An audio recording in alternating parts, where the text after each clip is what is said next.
Good morning 12th class. Ram Ram, सत श्री अकाल, आदाब। कैसे हैं भाई सब? हमने 3rd चैप्टर कंप्लीट कर लिया है। आज हम नेक्स्ट चैप्टर शुरू कर रहे हैं, दैट इज केमिकल काइनेटिक्स। ठीक है, आज हमारा जो चैप्टर शुरू हो रहा है, 4th चैप्टर शुरू हो रहा है हमारा, केमिकल काइनेटिक्स।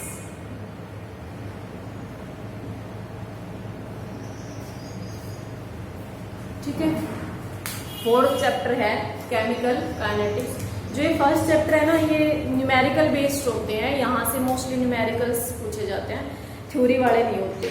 उसके बाद वाले जो चैप्टर हैं वो सारे थ्योरेटिकल बनेंगे। लेकिन जो ये फर्स्ट 4th चैप्टर है, देखो फर्स्ट 4th में भी हमने थोड़ा सा मैथ से रिलेटेड आया, सेकंड में भी मैथ आया, न्यूमेरिकल्स से आते हैं, थर्ड में भी मैथ से डेरिवेशंस वगैरह होते हैं, डिराइव करते हैं, एक्सप्रेशन फॉर्मूला निकालते हैं।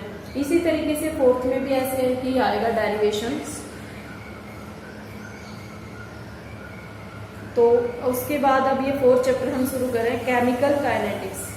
तो सबसे पहले तो हमें पता होना चाहिए, कोई भी हम चैप्टर पढ़ते हैं तो उस चैप्टर को पढ़ने का मीनिंग क्या होता है, क्यों पढ़ना होता है, वो चैप्टर क्यों जरूरी होता है, वो पता होना चाहिए भाई हमें। तो इस चैप्टर को पढ़ने का मीनिंग क्या है, इस चैप्टर का मीनिंग क्या होता है, केमिकल काइनेटिक्स। केमिकल काइनेटिक्स मतलब, केमिकल का मतलब होता है केमिकल रिएक्शंस। अब केमिस्ट्री है तो रिएक्शंस तो आएंगी इसमें। तो केमिस्ट्री के अंदर जो केमिकल रिएक्शंस होती हैं, उन रिएक्शंस की काइनेटिक्स हम बार बार करते हैं। Kinetic energy, potential energy, kinetic energy किसकी वजह से होती है? कोई भी पार्टिकल है, उसकी काइनेटिक एनर्जी किसकी वजह से होती है? उसकी मोशन की वजह से। जब कोई भी एटम मूव करता है मतलब किसी वेलोसिटी के साथ, काइनेटिक एनर्जी का फॉर्मूला क्या होता है, 12mv²। ठीक है, मास पर डिपेंड करती है और वेलोसिटी के ऊपर डिपेंड करती है। कोई की जिस कुछ बॉडी का मास m है, कोई बॉडी मास m है और वो v वेलोसिटी से मूव कर रही है, तो उसको हम काइनेटिक एनर्जी बोलेंगे। तो यहाँ पर भी यही है, केमिकल काइनेटिक्स। केमिकल का मतलब होता है केमिकल रिएक्शंस, जो भी केमिस्ट्री के अंदर केमिकल रिएक्शंस होती हैं वो वाली। And kinetics means motion. ठीक है, काइनेटिक्स का मतलब होता है मोशन कह लो या फिर क्या कह लो, वेलोसिटी। और अगर बिल्कुल ही सिंपल लैंग्वेज में बोले, केमिस्ट्री की लैंग्वेज में इसको बोलते हैं रेट। ठीक है, केमिस्ट्री की लैंग्वेज में बोला जाता है रेट। और वैसे अगर हम जनरल बोले, जनरल तरीके से बोले तो वेलोसिटी बोल देते हैं। ठीक है, स्पीड बोल देते हैं। ठीक है, ठीक है, केमिकल काइनेटिक्स। तो केमिकल काइनेटिक्स क्या होता है भाई, केमिस्ट्री की लैंग्वेज में इसको बोलेंगे रेट। और वैसे जो हमारे हम बोलते हैं जनरल लाइफ में जिसको वेलोसिटी बोलते हैं, उसको केमिस्ट्री की लैंग्वेज में क्या बोलते हैं, रेट बोलते हैं। तो केमिकल काइनेटिक्स चैप्टर का मीनिंग क्या हो गया कि केमिस्ट्री की वो ब्रांच जिसके अंदर हम जो भी केमिकल रिएक्शन होती है उनकी वेलोसिटी, उनके रेट को डिटरमाइन करते हैं कि कोई भी केमिकल रिएक्शन हमारी किस रेट से हो रही है। केमिकल रिएक्शन के अंदर क्या होता है, रिएक्टेंट से प्रोडक्ट बनता है। कोई भी केमिकल रिएक्शन है भाई, उस केमिकल रिएक्शन के अंदर क्या होता है, रिएक्टेंट से प्रोडक्ट बनता है। तो ये जो रिएक्टेंट से प्रोडक्ट है, ये किस स्पीड से बन रहा है? अब मैं यहाँ पर एक बार बता रही हूँ, केमिस्ट्री के अंदर स्पीड को क्या बोलते हैं, रेट बोलते हैं।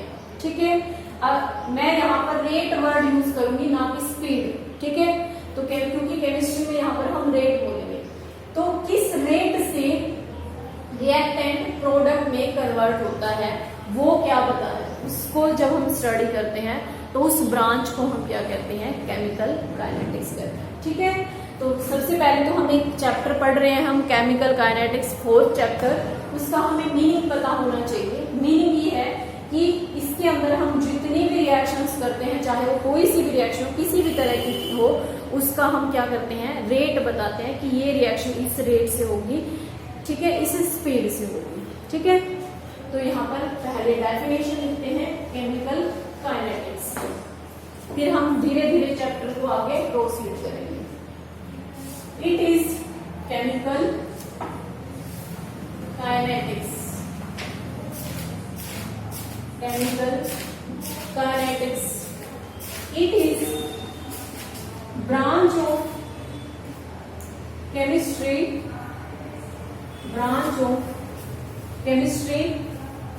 which deals with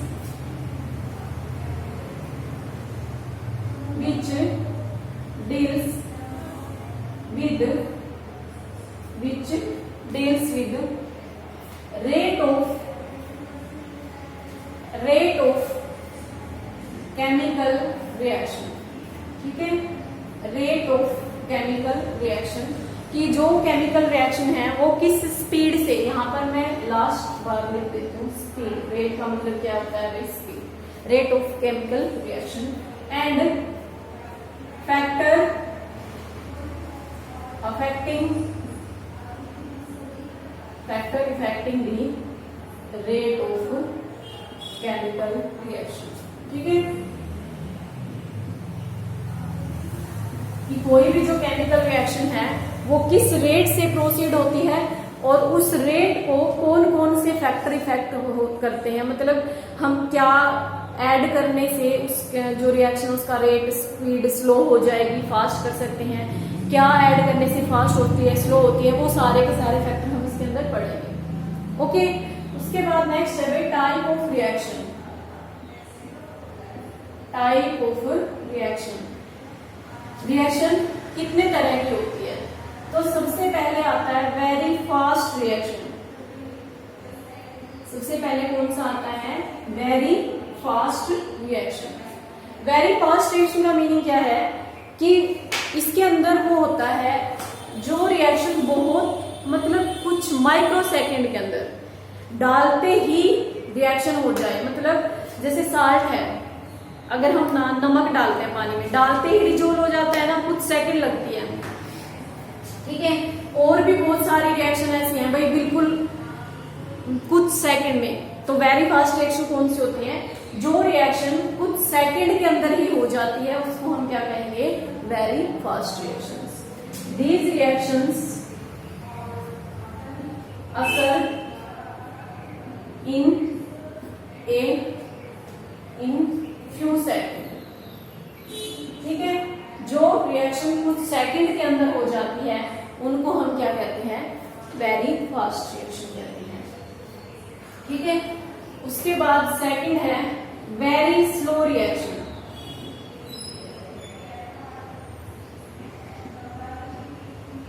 very slow reaction, these reaction occur in few days or few months। जो रिएक्शन कुछ दिनों में और कुछ महीनों में होती है उसको हम क्या कह देते हैं, वेरी स्लो रिएक्शन। एग्जाम्पल इसका क्या है, rusting of iron.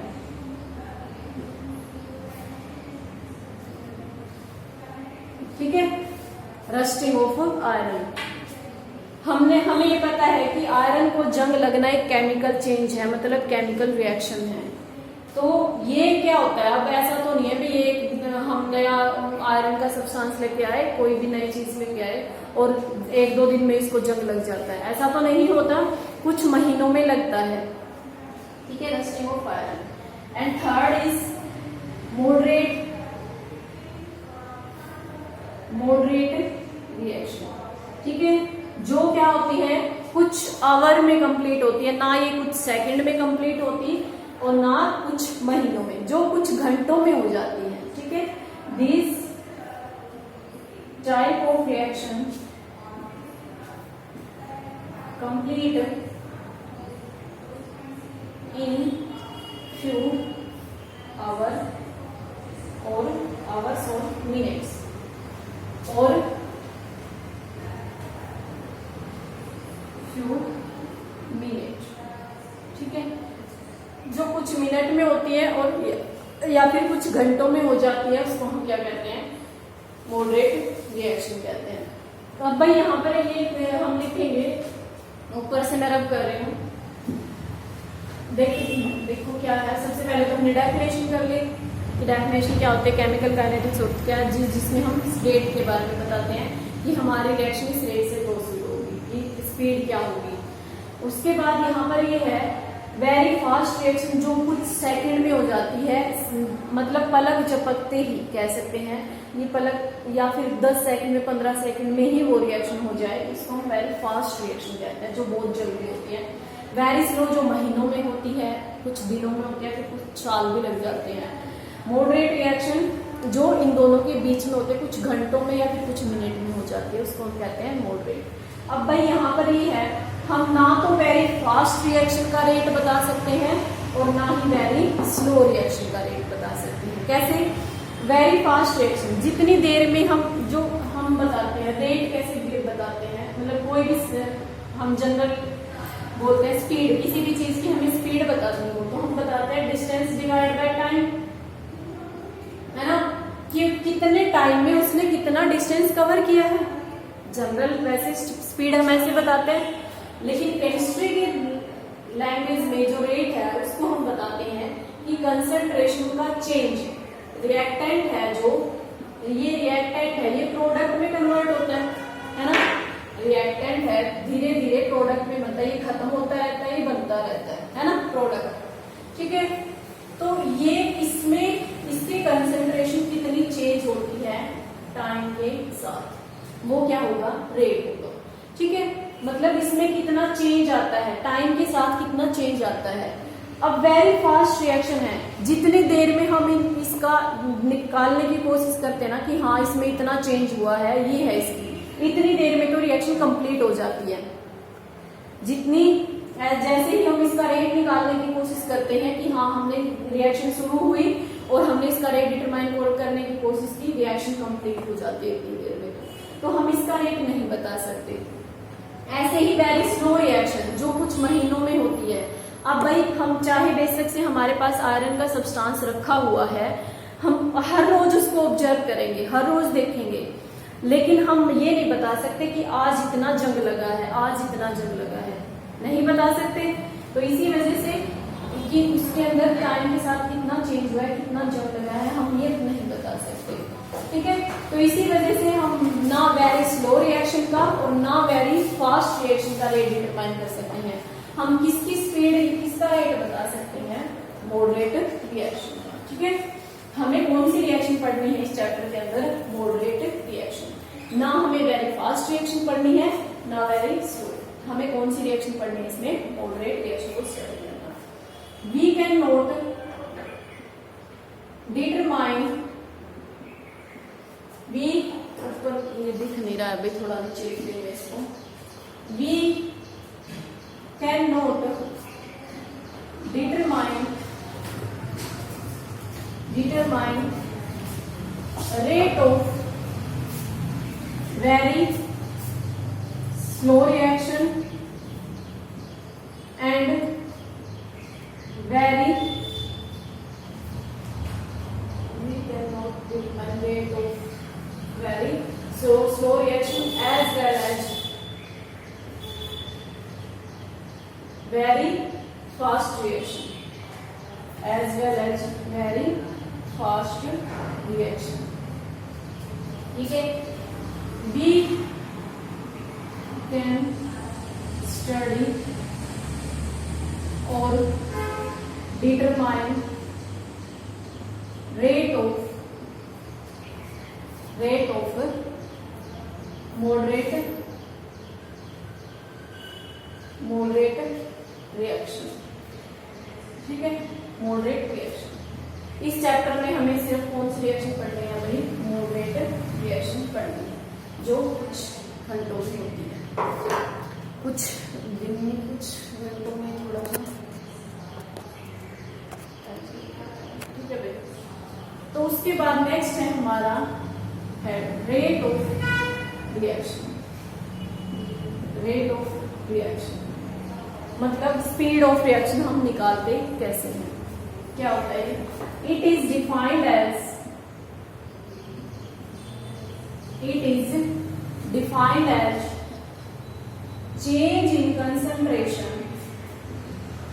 change in concentration of reactant और प्रोडक्ट, ठीक है। Change in concentration of reactant और प्रोडक्ट, दोनों का चेंज, रिएक्टेंट का भी देख सकते हैं और प्रोडक्ट का भी, with respect to time. Time के साथ चाहे रिएक्टेंट देख लो या फिर प्रोडक्ट देख लो, उनके अंदर कितना चेंज आता है वो हम देखते हैं, ठीक है। तो उसके बाद नेक्स्ट है हमारे पास कैसे formula, rate of reaction, ROR लिख देती हूँ मैं इसको यहाँ पर। मोस्टली ये देखो क्या है यहाँ पर, change in concentration of reactant या फिर प्रोडक्ट, कोई सा ले सकते हो, और divide by change in time, ठीक है। टाइम के साथ कितना चेंज होगा, क्या डी से दिखाएंगे हम चेंज, और कंसंट्रेशन के अंदर कितना चेंज हुआ है, डिवाइड बाय dt, ठीक है। ओके, उसके बाद है भाई, अगर यहाँ पर हम सिंपल प्रोडक्ट की निकालते हैं, प्रोडक्ट के लिए निकालते हैं, तो प्रोडक्ट के लिए कैसे निकालेंगे, देखो यहाँ पर ऊपर से रब कर रही हूं मैं।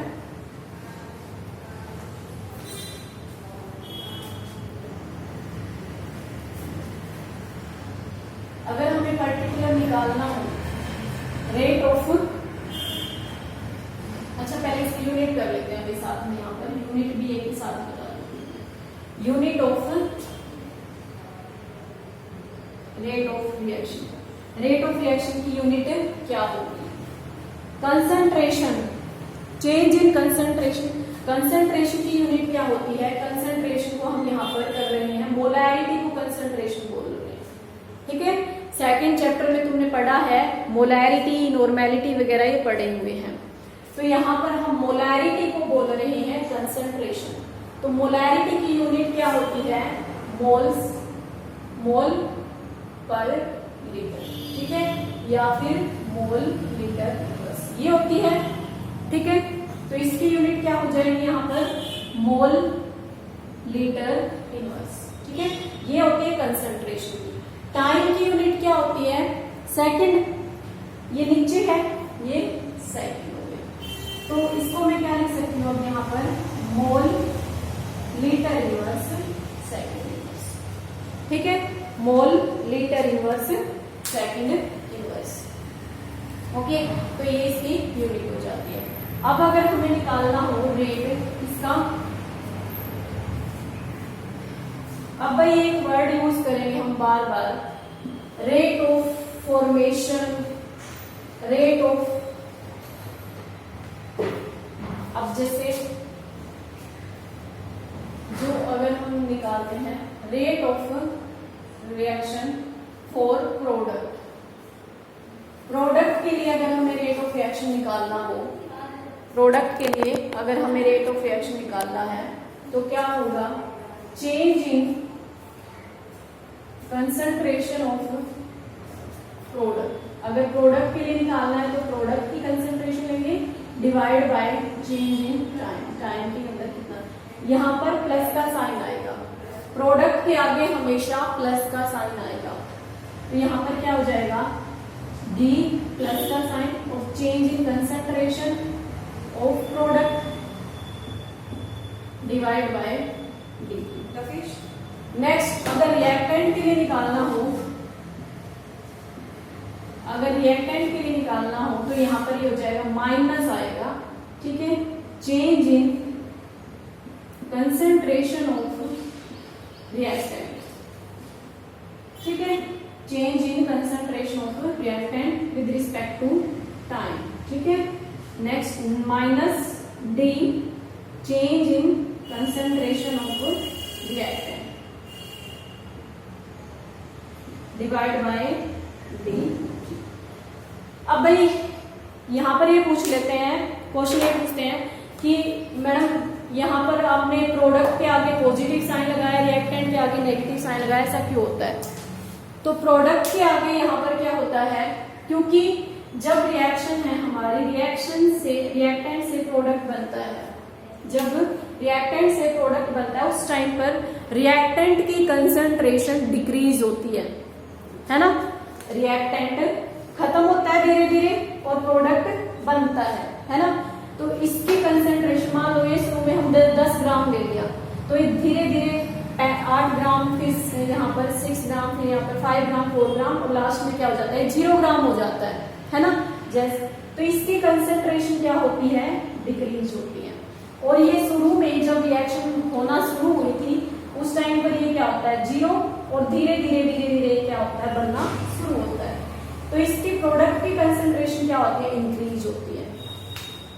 प्रोडक्ट की इंक्रीज होती है, इस वजह से इसके आगे पॉजिटिव साइन, एंड रिएक्टेंट की कंसंट्रेशन डिक्रीज होती है, इसी वजह से इसके आगे नेगेटिव साइन। ठीक है, समझ आया पॉजिटिव नेगेटिव क्यों आया है। नेगेटिव इस वजह से आया क्योंकि रिएक्टेंट की क्या होती है, डिक्रीज होती है, प्रोडक्ट की इंक्रीज होती है, सो इस वजह से पॉजिटिव चार्ज। ठीक है, उसके बाद है भाई यहाँ पर हम वर्ड यूज करेंगे, रिएक्टेंट के लिए जो वर्ड यूज किया जाता है वो रेट ऑफ, कई बार इसकी जगह क्या लिखा जाएगा, रेट ऑफ फॉर्मेशन, या फिर रेट ऑफ अपीयरेंस। तो कंफ्यूज मत होना उसके अंदर कि क्या है ये, रेट ऑफ अपीयरेंस भी बोल सकते हैं और रेट ऑफ इसको बोलेंगे रेट ऑफ डिफॉर्मेशन, या फिर रेट ऑफ डिसअपीयरेंस। ठीक है, रेट ऑफ डिसअपीयरेंस। ठीक है, अगर रेट ऑफ डिसअपीयरेंस या डिफॉर्मेशन, डिफॉर्मेशन का मतलब क्या होता है, जो डिफॉर्म होता है, जो डिक्रीज हो रहा है। ठीक है, और फॉर्मेशन मतलब जो फॉर्म हो रहा है। ठीक है, तो किस स्पीड से फॉर्म हो रहा है वो प्रोडक्ट होता है, और किस रेट से वो अपीयर हो रहा है। जो रिएक्टेंट है वो डिसअपीयर होता है धीरे धीरे, और प्रोडक्ट क्या होता है, अपीयर होता है। तो इस वजह से अपीयरेंस एंड डिसअपीयरेंस। तो भाई वर्ड को समझना है, रट्टा नहीं लगाना है कि हाँ रट्टा लगा लोगे, रट्टा किसी भी चीज का नहीं लगाना, समझ के करना है हर चीज को। तो ये हमने किया है, कल हम इसके न्यूमेरिकल करेंगे, किस तरीके से इनको सोल्व करना है। आज हमने rate of reaction, type of reaction and introduction किया इस चैप्टर का। अगर कोई डाउट हो तो कमेंट बॉक्स के अंदर बता देना, अपनी नोटबुक साथ साथ में मेंटेन करके रखो भाई। Okay, have a nice day, good bye.